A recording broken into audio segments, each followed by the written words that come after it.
Part 1. My Experience in Hell. Chapter 1. The Cell. On our first anniversary, Annette and I took a trip to Carmel, California. It was a perfect place to celebrate. Sitting on the outdoor deck of one of our favorite spots overlooking the picturesque mountain cliffs, trees, and homes edged along the blue Pacific. The crystal-clear morning sky and waves hitting the shoreline were a perfect backdrop for shared conversation. Conversations about our heart's desires, goals, and dreams for our new life together. I mentioned to my wife, this is probably the closest place to have anyone could experience while on the earth. Annette agreed. We both had a strong feeling that God had put us together for a special purpose. As we reflected on the goodness of God in our lives, one word summed up the attitude of my heart: grateful. I was so grateful for my beautiful wife and the life we had together. From the moment I saw her, I knew she was the one for me, and I truly view her as a gift from above. I was grateful for my health, family, bills paid, financial provision, and peace.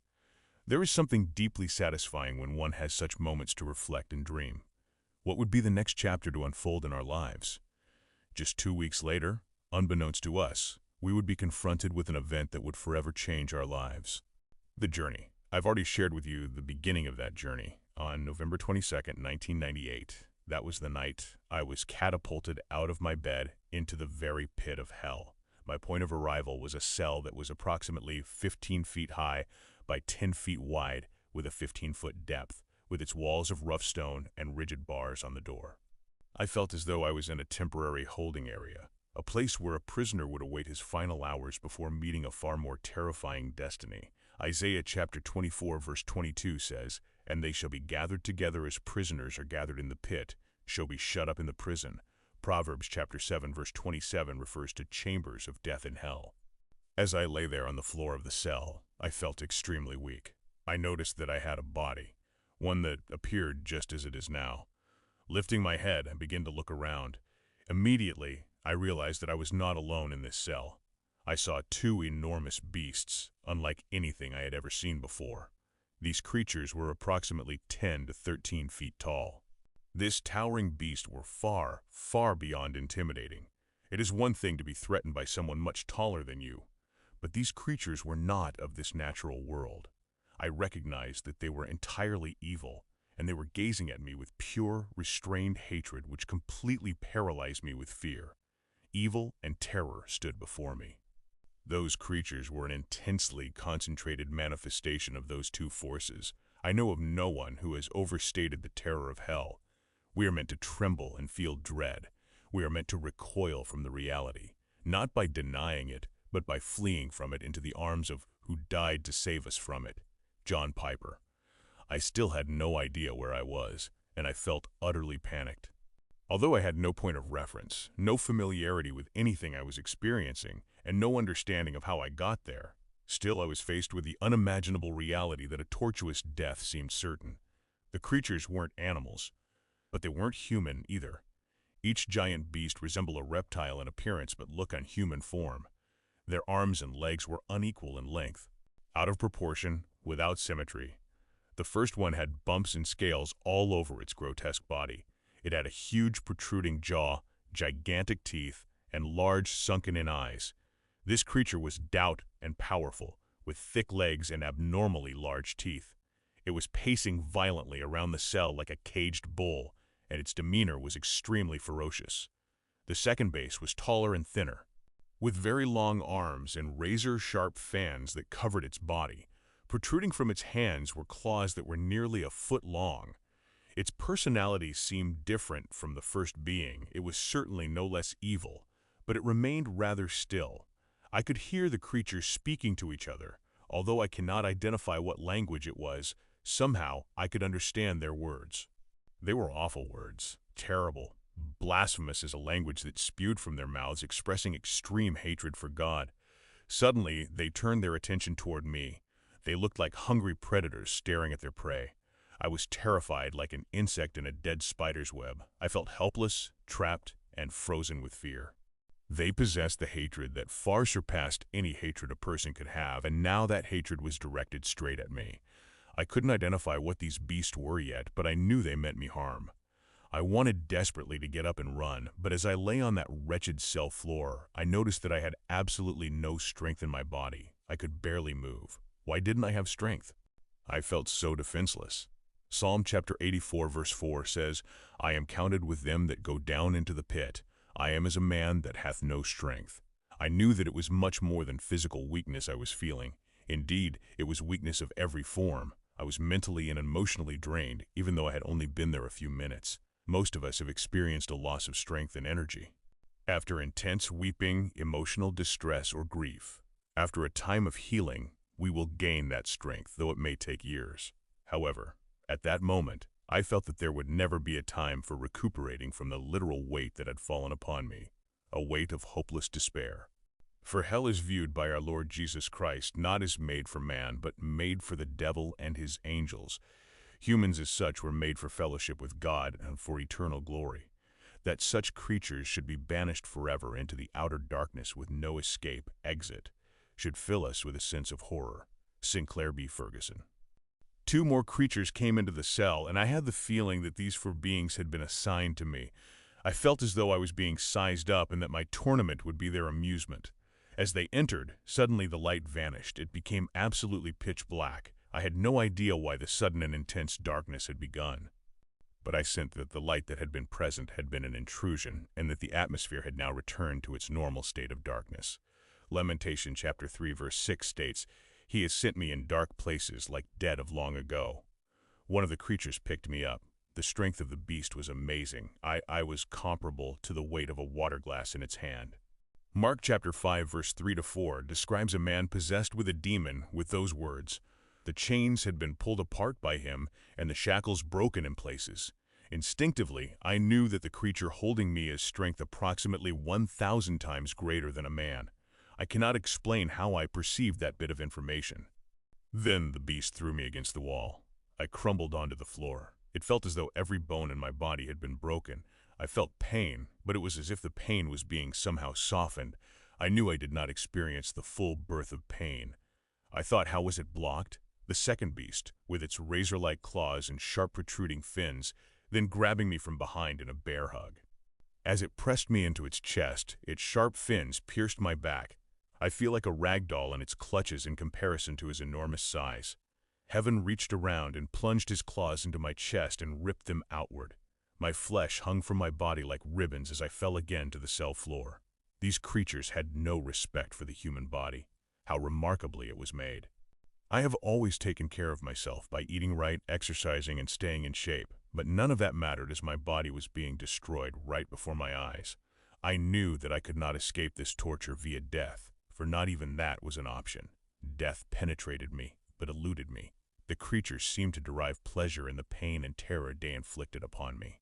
Psalm chapter 116 verse 3 says, The sorrows of death come past me, and the pain of hell gat hold up upon me. I found trouble and sorrow. Oh, how I yearned for death, but there would be none. The living dead I pleaded for mercy, but they had none. Absolutely no mercy. They seemed to be incapable of it. They were pure evil. No mercy existed in that place. Mercy is from God in heaven. The mental anguish I felt was indescribable. Asking for mercy from such evil only seemed to heighten their desire to torment me more. I was conscious of the fact that there was no fluid coming from my wounds, no blood, no water, nothing. The reality of hell is so far beyond of our experience that language cannot adequately describe it. Edward Donnelly. At this time, I did not stop to wonder why. I was extremely nauseous from the terrible foul stench coming from these creatures. It was absolutely disgusting, foul, and rotten. It was by far the most putrid smells I have ever encountered. If you could take every rotten thing you can imagine, such as an open sewer, rotten meat, spoiled eggs, sour milk, dead, rotten animal flesh and sulfur, and magnify it 1,000 times, you might come close. This is not an exaggeration. The odor was actually extremely toxic, and that alone should have killed me. Instinctively, I just knew that some of the things I experienced were 1,000 times worse than what would be possible on the Earth's surface then, such as the odors mentioned, the strength of the demons, the loudness of the screams, the dryness of the loneliness felt. Somehow, I managed to move a bit and dragged myself across the ground toward the barred door. I couldn't see, but I remember the direction of the door that had been left open. I finally made it to the door and crawled out of the cell. Apparently, the creatures allowed me to crawl out without stomping me. As soon as I exited the cell, my first extent was to get as far away as possible.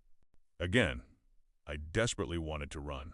All I could think of was to get up onto my feet. However, every move to get up took great effort. I remember wondering, why is this so difficult? After tremendous exertion, I was finally able to stand. I was thoroughly exhausted and at the same time very frustrated at how hard simple movement I had become. Although I was now outside the cell, I cannot run, and fear continued to bind itself around me as a snake constricting its prey. I was horrified as I heard the screams of an untold multitude of people crying out in torment. It was absolutely deafening. The terror-filled screams seemed to go right through me, penetrating my very being. I once heard about a television special where a news reporter spent the night in a prison just to experience prison life firsthand. The prisoners were crying, moaning, and yelling all night long. He stated that he couldn't sleep because of all the noise. This place where I now stood was far, far worse. Through the panic and the deafening noise, I struggled to gather my thoughts. I'm in hell? This is a real place? And I'm actually here? I frantically tried to understand, but it was just so inconceivable. Not me. I'm a good person, I thought. The fear was so intense I couldn't bear it, but again I couldn't die. I knew that most people on the surface of the earth did not believe or even know that there was a whole world going on down here. They wouldn't believe it, but here it existed, and it was all too real. This place was so terrifying, so intense, so hostile, that it would be impossible for me to exaggerate the horror. I did not know how I had arrived there. The fact that I knew God was kept from my mind. This was explained to me later by the Lord himself. In retrospect, I know that there are several scriptures indicating that God does sometimes hide things from man's mind. As I stood outside the cell, I actually felt the darkness. Exodus chapter 10 verse 21 speaks of darkness which may even be felt. It was not like the darkness on earth. I was once in a coal mine in Arizona that was completely void of light. Hell is a place of unrevealed torment and a horrible misery, a place of impenetrable darkness, a place of fire, a place of unrevealed torments for both body and soul.